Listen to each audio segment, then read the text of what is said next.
pa ujë s'ka jetë. Pika e parë.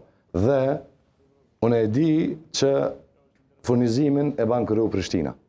Mirë po, komuna e ka për obligim rregullimin dhe ndërtimin e infrastrukturës, gypave. Dhe ajo është obligim i komunës. Dikush i cili për 9 vjet nuk ka mujt me rregullu çështjen e ujit.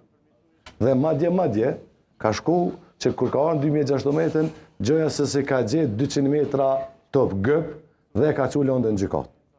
Dhe u gjoja se që kjo ka qenë arsyetimi i tina, në racionin që ka ndërtu për këtë arsye se gjykata. Kush e ka pengu?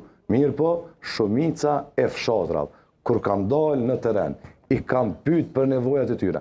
Kërkesa e parë ka qenë uji pijes. Dhe ti këtë ju fol njerëzve, qytetarëve, për diçka tjetër kur ata ballafaqohen me problemin elementar të ujit pijes.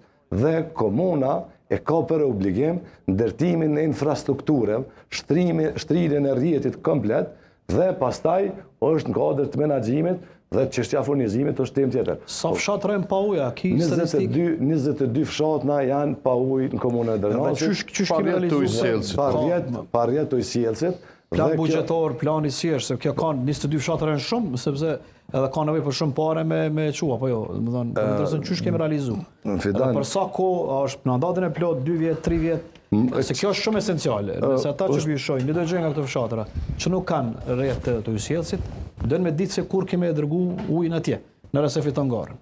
Në bazë të takimeve që kemi pas me qytetarët dhe ofrimit të njerëzve të cilët e dinë se si funksionon çështja e rrjetit të ujit pijes. Dhe ata në afat prej 2 vjeçar asnjë shtëpi nuk ka më mirë pa ujit pijes në komunën e Drenosit.